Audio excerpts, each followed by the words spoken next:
नमस्कार मित्रों, आप सभी का हार्दिक स्वागत है। आज हम आपके लिए रिवीजन फर्स्ट क्लास लेकर आए हैं, जिसमें हमने 2015-16 जूनियर अकाउंटेंट का एग्जाम हुआ था। उसके बाद जो भी कॉमर्स से संबंधित हमारे अकाउंटिंग से टॉपिक से रिलेटेड जो एग्जाम हुए हैं और जो अकाउंटिंग संबंधित जो क्वेश्चंस थे और जो हमने अभी तक टॉपिक कवर कर लिए उससे संबंधित जो क्वेश्चन अभी पूछे गए हैं उनके बारे में चर्चा करने वाले हैं, जिसके साथ ही आपका रिवीजन भी हो जाएगा और एक आपका की व्यूज भी हो जाएंगे कि कहाँ कहाँ से कौन से टॉपिक से आपसे क्वेश्चन पूछे जा रहे हैं।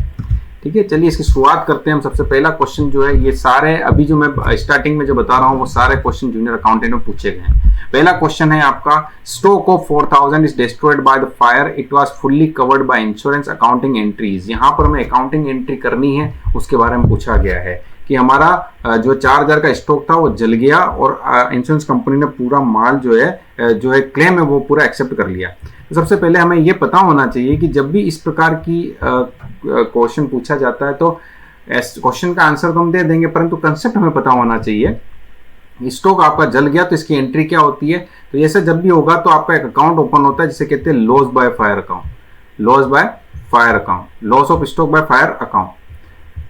ये आपका ओपन होगा और जितना आपका स्टॉक जला है वो परचेज में से क्या कर दिया जाएगा, लेस कर दिया जाएगा। तो एंट्री जो होती है वो क्या होती है, loss by fire account debit to purchase account. ये पहली एंट्री होती है आपकी।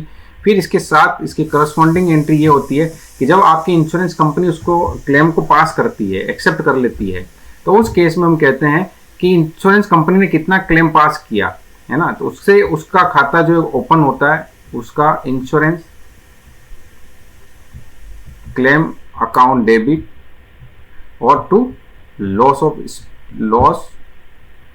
स्टॉक बाय फायर, ये अकाउंट ओपन हो जाता है। ठीक है, ये हमारा बेसिक ट्रीटमेंट है, इस तरीके से हम ट्रीटमेंट करते हैं।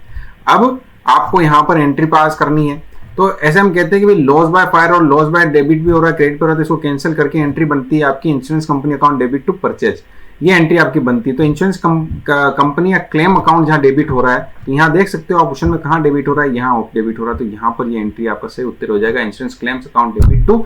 जैसे यहाँ ट्रेडिंग अकाउंट दिया है, इसका मतलब इसने सीधा जो एडजस्टमेंट किसके साथ कर दिया है, ट्रेडिंग अकाउंट में, परचेज का अलग से रखकर ट्रेडिंग अकाउंट में ट्रांसफर करके उसको कम कर दिया। तो इस तरीके से एंट्री यहाँ पर सही हो जाएगी और बाकी जो एंट्री होती है इस तरीके से होती है।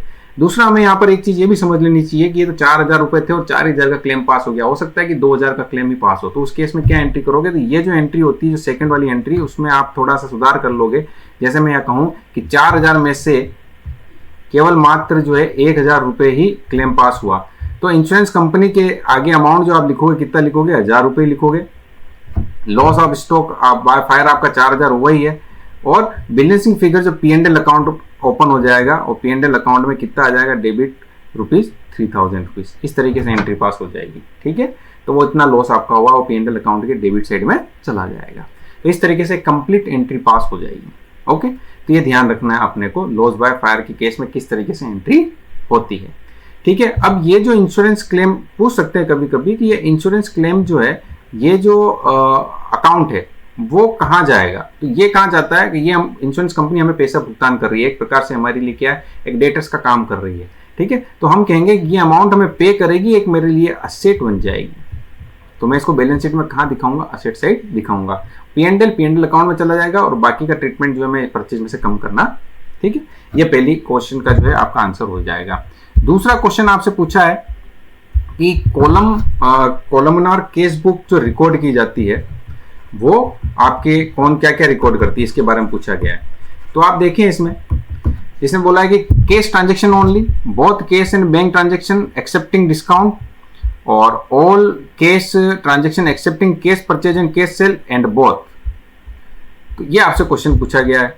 तो अब थोड़ा सा आपको ध्यान रखना है कि क्वेश्चन को अपने को केस बुक के बारे में पता होना चाहिए कि केस बुक जो है वो क्या बताती है। तो केस बुक के अंदर जब कॉलम वाली बनाते हैं तो उसमें हम क्या करते हैं, 2 कॉलम केस बुक बनती है और 3 कॉलम केस बुक बनती है। तो बेसिकली यहाँ पर जो बात की जा रही है 3 कॉलम केस बुक की बात की जा रही है। तो वहाँ पर अपन कौन कौन से अकाउंट बनाते हैं, तो हम वहाँ पर डिस्काउंट अकाउंट भी बनाते हैं, अपन बैंक अकाउंट भी बनाता है और कैश अकाउंट बनाया जाता है। मतलब ये तीनों ही कंटेंट उसमें शामिल होते हैं, तीनों ही खाते इसमें शामिल होते हैं। तो आप देख लें यहाँ पर किस ऑप्शन में दिया हुआ है, तो ये बहुत case and bank transaction including discount, ये जो आपका डी ऑप्शन है वो सही उत्तर हो जाएगा। और केस बुक क्या है? एक प्रकार की सब्सिडरी बुक है। साथ ही साथ आपको ध्यान रखना चाहिए कि इसका केस बुक के संबंधित क्वेश्चन पूछा जाता है कि ये एक ऐसी है जो प्रधान बुक भी कहलाती है और आपकी सब्सिडरी बुक भी कहलाती है। ठीक है, ये क्वेश्चन हमने पहले भी टॉपिक में डिस्कस किया हुआ है। क्यों कहलाती है उसका रीजन आपको पता होना चाहिए, हमने डिस्कस किया हुआ है क्लास में। निम्न में से क्या संपत्ति की लागत को कम नहीं करता? इसमें क्वेश्चन पूछा है कि इसमें से क्या है जो संपत्ति की लागत को कम नहीं करता? संपत्ति का निरंतर उपयोग, बिल्कुल संपत्ति का निरंतर उपयोग करने से उसमें क्षय होता है और क्षय में डेप्रिसिएशन के रूप में चार्ज किया जाता है। एक टॉपिक है डेप्रिसिएशन का, वो हम लेटर जब हमारा लेक्चर होगा उसके ऊपर डिस्कस करेंगे। दुर्घटना से भी संपत्ति के मूल्यों में कमी आती है, अप्रचलन हो जाता है, ऑब्सोलेशन हो जाती है, तब भी संपत्ति के मूल्यों में कमी आती है। तो कौन नहीं करता? बीमा। बीमा कभी भी आपके जो है संपत्ति के मूल्य में कमी नहीं करेगा। ठीक है, तो इसका सही उत्तर क्या हो जाएगा? बीमा। नेक्स्ट आपका चौथा क्वेश्चन है, निम्न में से कौन सी लेखांकन अवधारणा नहीं है? मतलब अकाउंटिंग कंसेप्ट नहीं है, अकाउंटिंग कंसेप्ट संबंधित क्वेश्चन है। ये सारे क्वेश्चन जूनियर अकाउंटेंट 15-16 के जो एग्जाम हुए थे, है ना, उसमें पूछे गए हैं। तो इसमें पूछा अस्तित्व संबंधी अवधारणा। बिल्कुल अस्तित्व संबंधी अवधारणा होती है सेपरेट एंटिटी कंसेप्ट के बारे में आप जानते हैं, जिसमें कैपिटल जो है आपके ओनर का जो पैसा है वो और जो बिजनेस का पैसा है वो दोनों में अंतर किया जाता है। चालू व्यवसाय की अवधारणा हम कहते हैं गोइंग कंसर्न कंसेप्ट, बिजनेस जो है हमारा लंबा समय तक चलेगा। फिर आपकी प्रणालीगत अवधारणा का नाम हमने नहीं सुना है, सिस्टम कंसेप्ट के बारे में नहीं सुना है। द्विपक्षीय अवधारणा होती है, हम जानते हैं एक पक्ष डेबिट होता है और दूसरा पक्ष क्रेडिट होता है। तो इसका सही उत्तर क्या हो जाएगा? प्रणालीगत अवधारणा हो जाएगी। Contingent liability shown due to, देखो ये क्वेश्चन आपसे मैंने पिछली बार भी जब लेक्चर चल रहा था डिस्कस किया कि कंटिंजेंटी लायबिलिटी जो होती है शोन किस कारण से शो होती है, उसके बारे में हमने डिस्कशन किया हुआ है। तो सीधा उत्तर आ जाता है इसमें कन्वेंशन ऑफ फुल डिस्क्लोजर। इसी कारण से जो है कंटिंजेंट लायबिलिटी शो होती है। क्या होती है उसके बारे में पता होना चाहिए। ये कंटिंजेंट लायबिलिटी ऐसी लायबिलिटी थी, जब हम बुक्स ऑफ अकाउंट जो फाइनल अकाउंट हम बना रहे हैं उस दौरान कोई लायबिलिटी ऐसी नहीं है जिसको लायबिलिटी पूरी मान ली जाए, है ना। कोई इस तरीके की इवेंट है जिसको हम फुल्ली लायबिलिटी नहीं मान सकते हैं, उसके ऊपर संशय है, बन भी सकती है नहीं भी हो सकती, कोर्ट केसेस वगैरह कुछ इस तरीके से हैं। तो उनको हमें क्या करना होता है? फुट नोट में दर्शाया जाना चाहिए। और ये दिखाना होता है, ये किस कन्वेंशन के थ्रू होता है? फुल डिस्क्लोजर की कन्वेंशन के थ्रू होता है। तो इसका सही उत्तर आपका कन्वेंशन ऑफ फुल डिस्क्लोजर के अंदर दिख जाएगा। कंजर्वेटिव के बारे में पता होना चाहिए। ये क्या कहता है कि भविष्य में यदि हानि होने की संभावना है तो उसको हमें बुक्स ऑफ अकाउंट में शो करना चाहिए, परंतु लाभ होने की संभावना है तो उससे हमें कोई उसके लिए कोई ट्रीटमेंट करने की जरूरत नहीं है। मटेरियलिटी कंसेप्ट कहती है कि जो मटेरियल ट्रांजेक्शंस इवेंट्स हैं उनको हमें शो करना चाहिए। मटेरियल हर एक बिजनेस के लिए उसके नेचर, उसके जो अमाउंट, जिसका फिगर है, किस तरीके से सेलिंग वगैरह होती है, टर्नओवर के आधार पर अलग अलग डिसाइड होता है। तो मटेरियलिटी को ध्यान में रखते हुए हमें जो है आपके ट्रांजेक्शन को सेपरेट रूप में दर्शाया जाना चाहिए। ड्यूल एस्पेक्ट हम जानते ही हैं, डेबिट पक्ष होगा, एक क्रेडिट पक्ष होगा। लेखांकन के दूरदर्शिता सिद्धांत के संबंध में से क्या सत्य है? दूरदर्शिता सिद्धांत का मतलब यहाँ कंजर्वेटिव अप्रोच की बात की जा रही है। तो सिद्धांत में क्या सत्य, इसमें पढ़ लेते हैं हम ऑप्शन। भावी हानियों को ध्यान में रखना, भावी लाभों को ध्यान में रखना, अशुद्ध ऋणों को ध्यान में रखना, स्कंद को ध्यान में रखना। तो इसके अंदर जो है हम कहते हैं कि जो भविष्य में लाभ और नुकसान होने की संभावना है उनको हमें कंसीडर करना चाहिए। आज ही बुक्स ऑफ अकाउंट्स के लिए उसके लिए प्रोविजन या उसको रिकॉग्नाइज करना चाहिए। तो इसका सही उत्तर आपका ए जो है वो सही उत्तर कहलाएगा। नेक्स्ट क्वेश्चन आपका क्वेश्चन आया है आपका, तलपट से सही कथन बताओ। कि तलपट क्या है उसके बारे में पूछा गया है कि तलपट खाता बही का सार है, जो आपकी लेजर है उसका सार है क्या? तलपट एक खाता है क्या? बिल्कुल, तलपट तो खाता तो हो नहीं सकता। फिर तलपट खाता बही की गणितीय शुद्धता को प्रकट करता है। बिल्कुल सत्य यही है कि तलपट जो है वो लेजर आपने जो बनी उसकी पोस्टिंग जो की है उसकी गणितीय शुद्धता की जांच करता है। तो ये आपको तलपट यदि आपने पढ़ा है ढंग से इसका सीधा उत्तर आप दे सकते हैं। नेक्स्ट क्वेश्चन एक पूछा है, एक लेखांकन अवधि के लिए व्ययों का निर्धारण किस सिद्धांत पर आधारित है? अकाउंटिंग पीरियड के अंदर जो आप एक्सपेंसेस डिटरमाइन करते हैं वो किस कंसेप्ट के आधार पर करते हैं, वो हमें पता होना चाहिए। कि एक हमने कंसेप्ट पढ़ी थी मैचिंग कंसेप्ट, इसमें कहा कि अकाउंटिंग पीरियड से संबंधित जो रेवेन्यू हमने डिस्क्लोज किए हैं वहां पर उससे संबंधित आपकी क्या होनी चाहिए, एक्सपेंसेस जो है उनको भी दिखाया जाना चाहिए। तो यहाँ सही उत्तर क्या हो जाएगा आपका? मिलान अवधारणा है, मैचिंग कंसेप्ट जो है वो आ जाएगी यहाँ पर। निम्न में से कौन सा व्यवसायिक लेन देन नहीं है? देखो बिजनेस ट्रांजेक्शन से संबंधित क्वेश्चन पूछा हुआ है, जो वेरी फर्स्ट डे हमने जो क्लास ली थी उसके संबंध में बात की है। हम इसके पढ़ेंगे एक एक इवेंट्स को कि व्यवसायिक के बैंक खाते से बच्चे के विद्यालय का शुल्क 5,000 जमा कराया। ये एक ट्रांजेक्शन बताया कि भाई व्यवसाय के बैंक खाते से बच्चे के विद्यालय का शुल्क 5,000 रुपए चुकाया, यानी कि बिजनेस का अकाउंट अफेक्टेड हुआ है। तो ये तो आपका ट्रांजेक्शन है, रिकॉर्ड करना चाहिए। दूसरा पूछा, कर्मचारी को 5,000 का वेतन भुगतान किया, तो ये भी आपका बिजनेस का ट्रांजेक्शन है, क्योंकि बिजनेस के कर्मचारी है, उसका वेतन का भुगतान किया, तो आपको बुक्स ऑफ अकाउंट में रिकॉर्ड करना होगा। वर्ष के अंत में 5,000 का वेतन बकाया का मतलब ये हुआ है कि अभी तक हमने उसका भुगतान नहीं किया, परंतु जो कर्मी है उसने हमने सेवाएं दे दी है, तो इस केस में भी आज नहीं तो हमें भविष्य में भुगतान करना होगा। ये भी हमारी एक करंट लायबिलिटी बनती है आउटस्टैंडिंग सैलरी के नाम से। फिर पूछा नेक्स्ट क्वेश्चन, नेक्स्ट ऑप्शन जो है, श्रीमती उषा को 5,000 मासिक पर टंकन के रूप में नियुक्ति व्यक्तिगत कार्य हेतु, तो ये क्लियर कट है, ये तीनों ही ट्रांजेक्शन है, तो ये आपका क्या होगा, व्यवसायिक ट्रांजेक्शन नहीं होगा। यहां पर क्या नियुक्ति व्यक्तिगत कार्य हेतु की है, पहला चीज तो ये, और दूसरा जब भी कोई नियुक्ति होती है तो वो नियुक्ति अपने आप में कोई ट्रांजेक्शन नहीं है। जब तक हम उससे कोई लेन देन नहीं करते, भुगतान नहीं करते या सेवाएं नहीं लेते, तब तक वो हमारे ट्रांजेक्शन की श्रेणी में नहीं आएगा, चाहे व्यक्तिगत ही चाहे बिजनेस के लिए होती, परंतु केवल नियुक्ति की है, भुगतान नहीं किया है, नई सेवा ली है, तो उस केस में भी ये ट्रांजेक्शन नहीं होता, ये ध्यान रखिए। तो सही उत्तर इसका द हो जाएगा आपका 9।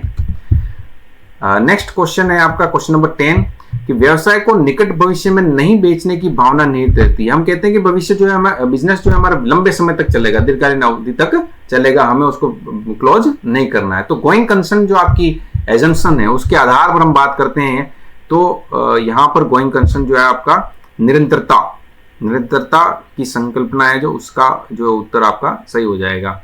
समय के अनुसार आगम और व्यय की पहचान की जाती है।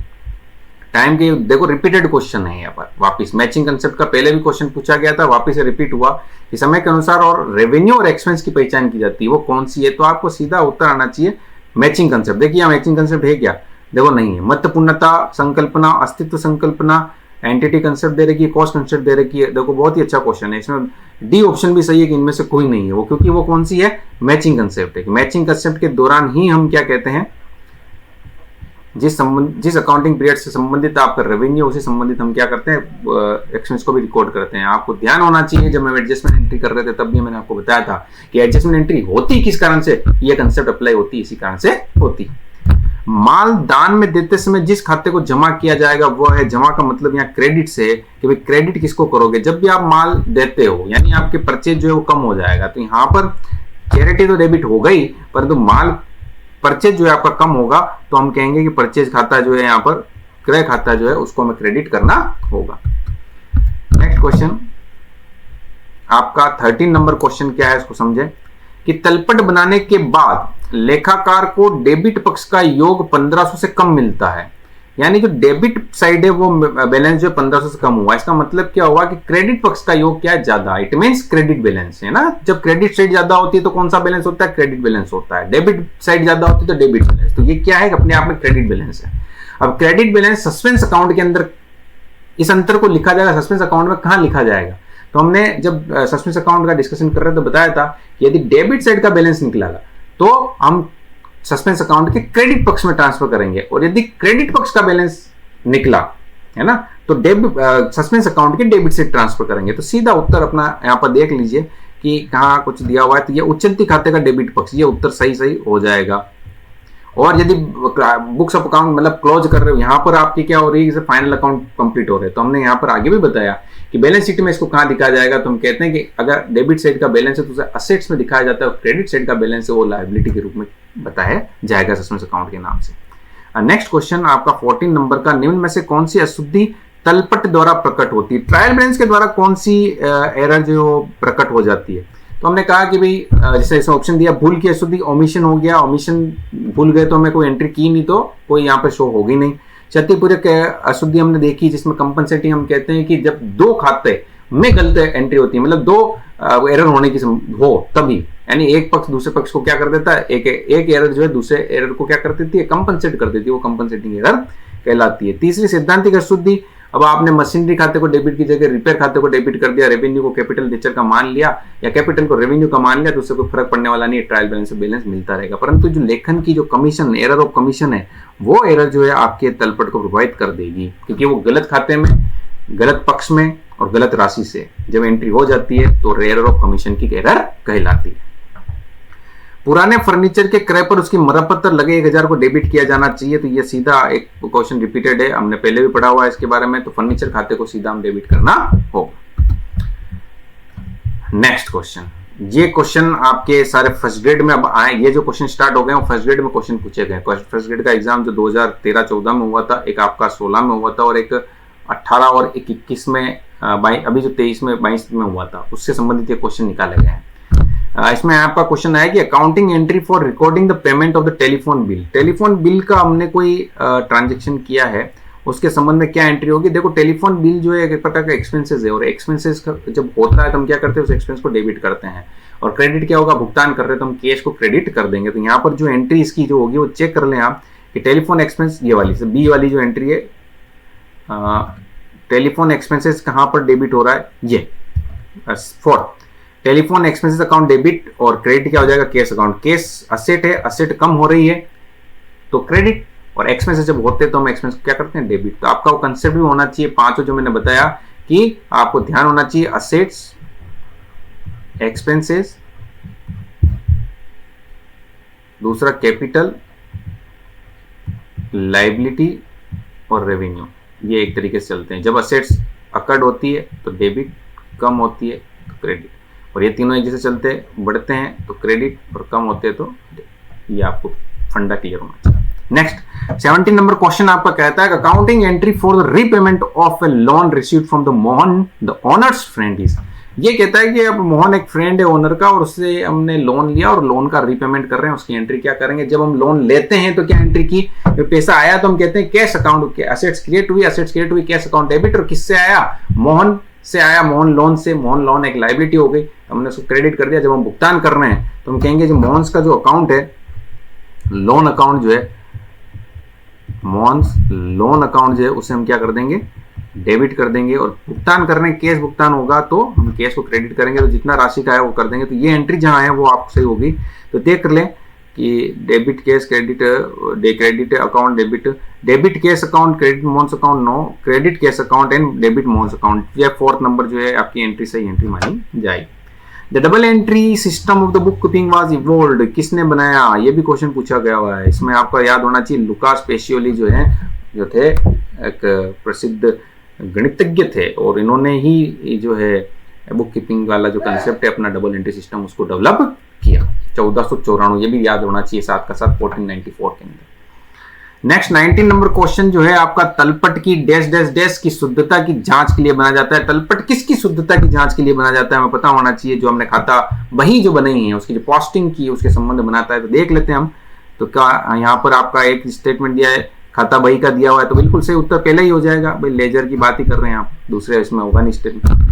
नेक्स्ट क्वेश्चन नंबर 20, तलपट शेष के लिए निम्न में से कौन सी सही है, मतलब तलपट का जो बैलेंस है उसके संबंध में क्या बात सही है, इसको पढ़ लेते हैं।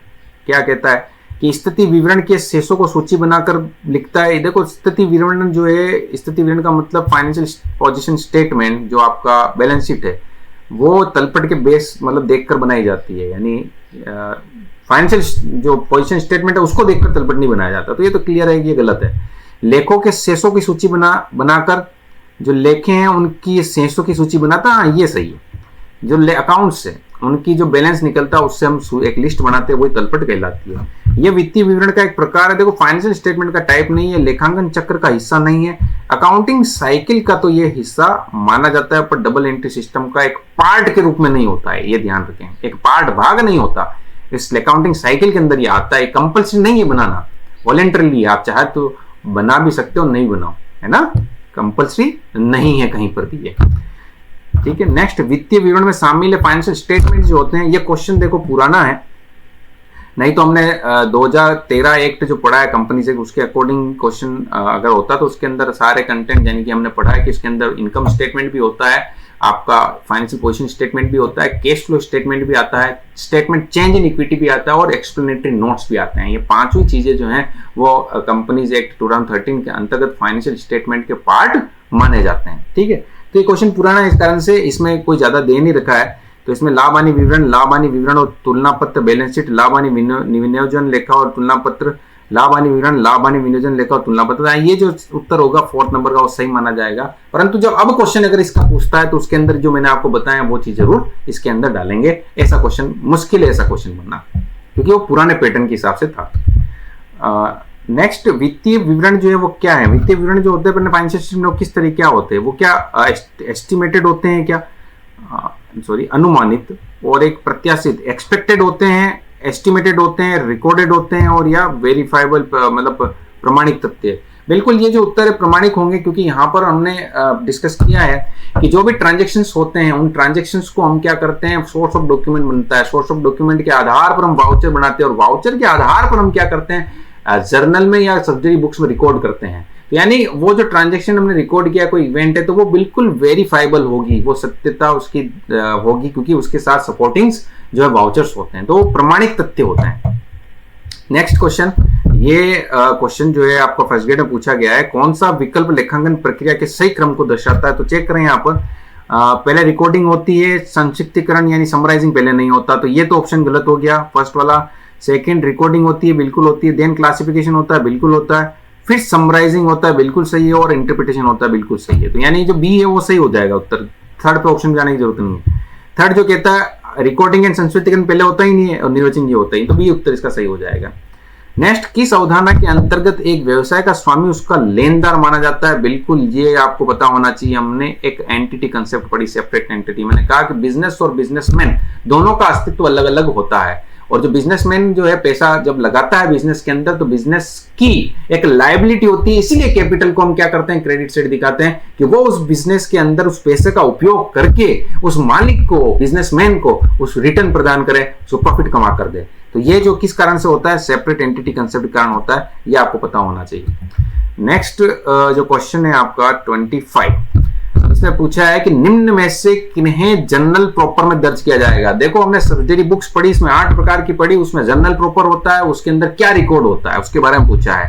तो हमने कहा कि जो भी जैसे परचेज बुक का परचेज में चला जाएगा, परचेज बुक में क्रेडिट परचेज जाएगी, सेल्स में क्रेडिट सेल्स जाएगी, फिर आपका परचेज रिटर्न और सेल्स रिटर्न होता है, साथ ही आपका कैश बुक होती है, और आपका बिल्स रिसीवेबल, बिल्स पेबल होता है, और जो इन सबसे जुड़ा हुआ नहीं होता वो सब किस में जाता है, जनरल प्रॉपर में जाता है। तो आइए इसके अंदर देखते हैं ऑप्शन। बिल्कुल ओपनिंग एंड क्लोजिंग एंट्री बिल्कुल सही है।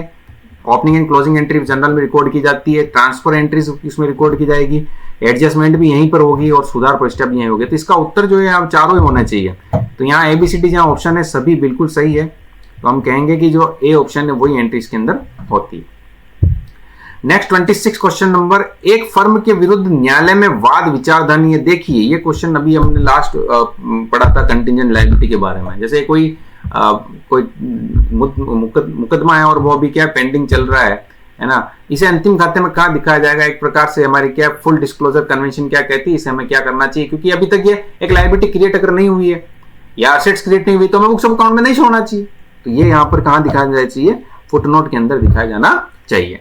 नेक्स्ट क्वेश्चन आपका है 27, एक नई फर्म की मशीन को स्थापित करने के खर्चे को मशीन खाते में नाम किया गया। भाई कोई मशीन थी, मशीन के संबंध में कोई खर्चा था, खर्चे को मशीन खाते में नाम कर दिया गया, तो वो क्या है? त्रुटि नहीं है, भूल चूक की त्रुटि है, हिसाब की त्रुटि है, सिद्धांत की त्रुटि है। देखिए कोई भी मशीन को स्टेब्लिश करने के इंस्टॉलेशन जो चार्ज होते हैं वो चार्ज जो है मशीन खाते में डेबिट होना चाहिए, है ना। तो जहां उन्होंने वही किया तो ये गलत है ही नहीं, तो त्रुटि नहीं है, सही बात है, कोई गलत नहीं है।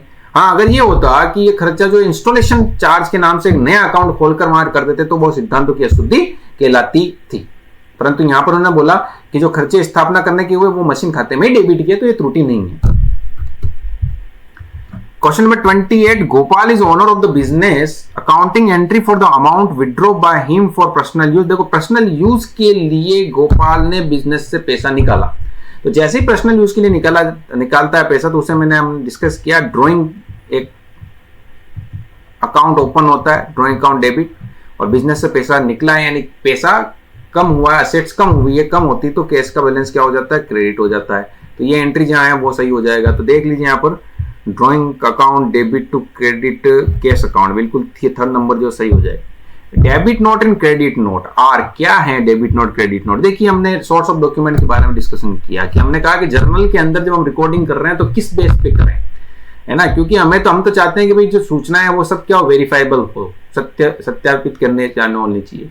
तो अब इसके लिए हम क्या करते हैं, सोर्स ऑफ डॉक्यूमेंट के आधार पर वाउचर्स क्रिएट करते हैं। तो ये क्या है, debit note credit note. Credit note और डेबिट नोट क्या है, दोनों ही सोर्स डॉक्यूमेंट कहलाते हैं।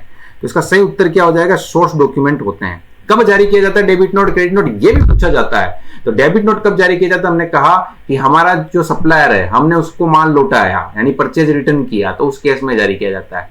और यदि किसी कस्टमर ने हमें गुड्स को रिटर्न किया तो हम क्या करेंगे, उसके लिए हमें बुक्स ऑफ अकाउंट मेंटेन करने में, तो हम उसको क्रेडिट नोट इश्यू करेंगे। तो ये ध्यान रहे कि डेबिट नोट क्रेडिट नोट होता है क्या और कब इश्यू किया जाता है। नेक्स्ट क्वेश्चन आपका है, deferred revenue expenditure is are shown in the final adjustment. कहां दिखाया जाता है डेफर्ड रेवेन्यू एक्सपेंडिचर, हमने डिस्कशन भी किया है इसके बारे में कि एक प्रकार से ऐसे खर्चे होते हैं जो एक वर्ष से संबंधित न होकर थोड़े लंबे समय के लिए होते हैं। तो उनको हम क्या करते हैं, बैलेंस शीट के अंदर ट्रांसफर करते हैं और फिर धीरे धीरे उसको राइट ऑफ किया जाता है। तो ये जो है कहां दिखाया जाएगा, ट्रेडिंग अकाउंट में नहीं आएगा, मैन्युफैक्चरिंग अकाउंट में नहीं आएगा, प्रॉफिट एंड लॉस अकाउंट में नहीं आएगा, profit and loss in balance sheet यहां पर शो होगा। जो पार्ट हमने इसको इस साल राइट ऑफ कर दिया वो तो P&L में आ जाएगा, और जो पार्ट अभी पेंडिंग पड़ा हुआ है वो हमारा कहां चला जाएगा, बैलेंस शीट में चला जाएगा। जैसे मैंने कहा 5 लाख का कोई डिफर्ड रेवेन्यू एक्सपेंडिचर है, 1 लाख इस साल राइट ऑफ कर दिया तो 4 लाख तो हमारे बैलेंस शीट में शो हो जाएगा और 1 लाख रुपए P&L अकाउंट में डेबिट से ट्रांसफर कर देंगे। Next question number 31, a credit sale of ₹200 has been credited to the sales account and also to the sundry debtors account। कोई क्रेडिट सेल है 200 रुपए की जिसको हमने सेल्स और सन्ड्री क्रेडिटर दोनों को क्रेडिट कर दी। Which of the following is a correct rectification entry? Rectification entry के संबंध में क्वेश्चन पूछा गया है। देखो सही एंट्री क्या है वो पता होना चाहिए। सही एंट्री क्या होती है, जब हम क्रेडिट सेल करते हैं तो हमारा डेटर्स क्रिएट होते हैं, तो डेटर्स अकाउंट आप क्या करते हो, डेबिट करोगे, और सेल्स है तो बिल्कुल सेल्स को क्रेडिट करेंगे। कितने रुपए से, 200 रुपए से। अब हमने ये तो नहीं किया इन दोनों को क्रेडिट और कर दिया, तो सेल्स को तो क्रेडिट करना था और कर दिया, कोई बात नहीं, उसको तो छेड़छाड़ करनी नहीं है। परंतु डेटर्स को मैं क्रेडिट नहीं करके डेबिट करना था, परंतु उसको क्रेडिट कर दिया, कोई बात नहीं। अब हम क्या करते हैं, डबल राशि से डेटर्स को डेबिट कर देते हैं। तो डबल राशि से डेटर्स को डेबिट कर देंगे और सेल्स तो अपने आप में सही जगह है तो उसको छेड़ने की जरूरत है नहीं, तो इसके करस्पॉन्डिंग अकाउंट अपन क्या हो जाएगा, सस्पेंस अकाउंट। तो एंट्री हम देखेंगे कि debtors account debit 400 to the suspense account 400, वो कौन सी एंट्री है वो चेक कर लें। Sundry debtors account debit 400, suspense account जो बी नंबर का है यानी सेकंड नंबर पार्ट है वो सही है। ट्रायल बैलेंस में भी यूजफुल, ट्रायल बैलेंस किसके लिए यूजफुल होती है, इससे पूछा गया है। To locate the error of commission, to ascertain arithmetic accuracy of the ledger accounts, to locate errors of principle, to locate the compensating error. देखो अर्थमेटिकल जो एक्यूरेसी ऑफ लेजर अकाउंट इसके बारे में बात करते हैं हम, क्योंकि गणितीय शुद्धता की बात की जाती है, जो बुक्स ऑफ अकाउंट्स हमने मेंटेन किए उसके बैलेंसेस की। नेक्स्ट क्वेश्चन नंबर 33, ये असिस्टेंट प्रोफेसर 2016 के अंदर जो एग्जाम हुआ उसमें पूछा है अब जो क्वेश्चन है वो सारे एपी असिस्टेंट प्रोफेसर के अंदर क्वेश्चन पूछे गए उसके संबंध में। इससे पहले थे वो फर्स्ट ग्रेड से थे, और उससे पहले जो 15 क्वेश्चन तक थे वो आपके जूनियर अकाउंटेंट के अंदर पूछे गए थे। The prime function of the accounting is, क्या होता है, मेन उद्देश्य क्या होता है अकाउंटिंग का, ये पूछा गया। Record economic data, provide the information basis of action, classify and record business transaction, attain non-economic goals. The prime function of the accounting is to record economic data, provide the information basis for action, कार्य के लिए सूचना उपलब्ध करवाना, classify and record business transaction। ये देखो classify and recording and classifying ये तो पार्ट हो गया बुक कीपिंग का, रिकॉर्डिंग इकोनॉमिक डेटा ये भी आपका बेसिक पार्ट हो गया, provide the information basis for action ये हम इसको ज्यादा बेटर मान सकते हैं, क्योंकि ये क्या है, अकाउंटिंग इज इंफॉर्मेशन सिस्टम होता है, और इंफॉर्मेशन सिस्टम का काम क्या होता है, जो अकाउंटिंग से जो आपके अकाउंटिंग संबंधित जो भी सूचना है बिजनेस की वो आपको प्रोवाइडर तक पहुंचाना है। ठीक है, तो ये चीज आपको इंफॉर्मेशन जो है वो आपका ज्यादा मोस्ट यहाँ पर जो है सही उत्तर भी माना जाएगा। चलिए नेक्स्ट क्वेश्चन आपका है, meaning of compound entry is. Compound entry से मतलब हमारा क्या होता है उसके बारे में हम जान लेते हैं।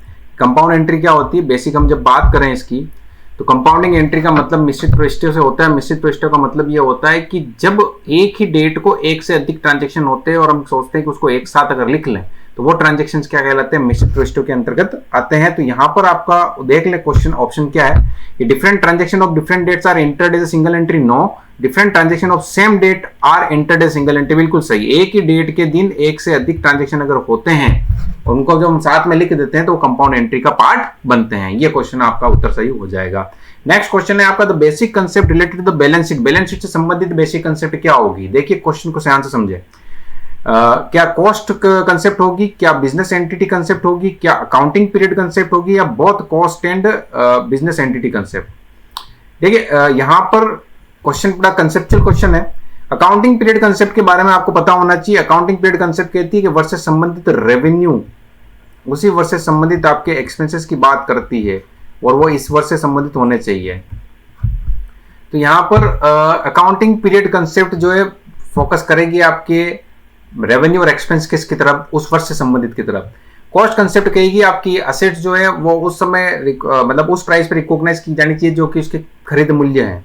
और दूसरा बिजनेस एंटिटी कंसेप्ट कहती है कि आपकी बैलेंस शीट के अंदर जो कैपिटल है उसको हमें लायबिलिटी साइड दिखाना चाहिए। तो यानी जो बैलेंस शीट संबंधित क्या होगी, एक तो आपका असेट्स का पार्ट हो गया, एक आपका कैपिटल का पार्ट हो गया, मतलब कॉस्ट और बिजनेस एंटिटी की बात की जाएगी। तो यहां पर जो उत्तर होगा वो क्या हो जाएगा, fourth number, both cost concept and business entity concept. Accounting period concept इससे संबंधित नहीं होगी। नेक्स्ट क्वेश्चन आपका हो गया the basic concept related to the profit and loss. देखिए प्रॉफिट एंड लॉस अकाउंट संबंधित क्वेश्चन पूछा है। प्रॉफिट एंड लॉस अकाउंट संबंधित क्या होगी, revenue and expenses. Revenue expenses से संबंधित अकाउंटिंग पीरियड वाली क्या कहती है, मैचिंग कंसेप्ट आपके इसमें सीधा सीधा उत्तर सही हो जाना चाहिए, क्योंकि मैचिंग कंसेप्ट कहती है जिस अकाउंटिंग पीरियड संबंधित आपने रेवेन्यू को रिकॉग्नाइज किया उसी से संबंधित आपके एक्सपेंसेस भी होने चाहिए। तो यहाँ मैचिंग कंसेप्ट जो होगी वो सही उत्तर हो जाएगी। Next question, accounting does not record non financial transaction because of. Non financial transaction हम रिकॉर्ड क्यों नहीं करते, उसके पीछे कौन सी कंसेप्ट वर्क करती है हमें पता होना चाहिए। मनी मेजर कंसेप्ट ये कहती है कि कोई भी ट्रांजेक्शन जो बिजनेस से संबंधित हो और बिजनेस संबंधित के साथ जिसको मनी में मेजर किया जा सके उसी ट्रांजेक्शन और इवेंट्स को हमें बुक्स ऑफ अकाउंट्स में रिकॉर्ड करना चाहिए, अन्यथा दूसरे ट्रांजेक्शन को रिकॉर्ड नहीं करना चाहिए। तो यहाँ सही उत्तर आपका क्या होगा, देखिए money measurement concept. Question number 38, capital is shown under liability because of. देखो कैपिटल को लायबिलिटी के अंदर किस कंसेप्ट के कारण शो किया जाता है पता होना चाहिए, डिस्कस किया हुआ है। बिजनेस एंटिटी कंसेप्ट कहती है कि बिजनेसमैन एंड बिजनेस दोनों क्या है, सेपरेट जो है उनका अस्तित्व होता है। तो यहाँ चेक करें एंटिटी कंसेप्ट जो आपका उत्तर हो जाएगा, एंटिटी कंसेप्ट आपका सही उत्तर हो जाएगा। नेक्स्ट आपका 39 number question, Which of the following is not a deferred revenue expenditure? deferred revenue expenditure का कौन सा नहीं है भाग, ये देखना है हमें। deferred revenue expenditure क्या होते हैं हम जानते हैं कि कुछ एक्सपेंसेस ऐसे होते हैं जो बिल्कुल प्योर कैपिटल नेचर के नहीं होते हैं और वो प्योर रेवेन्यू के भी नहीं होते हैं। उनका जो इफेक्ट आता है मोर देन 1 ईयर का आता है, परंतु इतना भी नहीं आता है कि उसको कैपिटल में कन्वर्ट किया जा सके। उन्हें पर जो हर साल जो है प्रॉफिट एंड लॉस अकाउंट से राइट ऑफ करना होता है, वो हैवी एक्सपेंडिचर्स हो जाते हैं। तो वो कौन कौन से, इसका एग्जांपल जैसे प्रिलिमिनरी एक्सपेंसेस, बिल्कुल ये व्यवसाय से प्रारंभ होने से पूर्व के खर्चे होते हैं और उनको हम बहुत सारे स्टार्टिंग में होते हैं, उनको धीरे धीरे जब प्रॉफिट होगा हम उसको राइट ऑफ करते जाते हैं। प्री ऑपरेटिव एक्सपेंसेस, ये भी आपके प्री ऑपरेटिव ऑपरेशन स्टार्ट करने से पहले खर्चे हैं। बेसिकली ये भी प्रिलिमिनरी एक्सपेंसेस के इस प्रकार के होते हैं, बिजनेस को स्टार्ट करने से पहले संबंधित ही हो गए। ये भी आपका रेवेन्यू एक्सपेंडिचर का पार्ट होगा, डेफर्ड रेवेन्यू का। हैवी एडवर्टाइजमेंट, ये भी आपका जो है डेफर्ड रेवेन्यू का पार्ट होगा। Legal expenses of breach of contract, contract के टूटने से जो लीगल एक्सपेंसेस हुए वो उससे संबंधित वर्ष के संबंध होगा, ये आपका जो है रेवेन्यू नेचर का होगा। बाकी जो सारे आपके हैं वो डेफर्ड रेवेन्यू के होंगे। तो ये आपका जो 4th नंबर का उत्तर है वो आपका सही करेक्ट हो जाएगा। Question number 14, last question, following all item are classified as a fundamental assumptions except. कौन सा इसमें छूटा हुआ है जो फंडामेंटल एजम्पशंस में नहीं आता। जानते हैं हमें फंडामेंटल एजम्पशन 3 प्रकार की मैंने आपको बताई थी। गोइंग कंसर्न आपकी हो गई, दूसरी आपकी एक्रूल हो गई, तीसरी आपकी कंसिस्टेंसी हो गई। यानी जो सेपरेट एंटिटी वो आपकी कंसेप्ट है उसको हम ध्यान नहीं, जो है सही उत्तर जो है यहाँ पर हो जाएगा सेपरेट एंटिटी कंसेप्ट। ओके, बहुत बहुत धन्यवाद आप सभी का।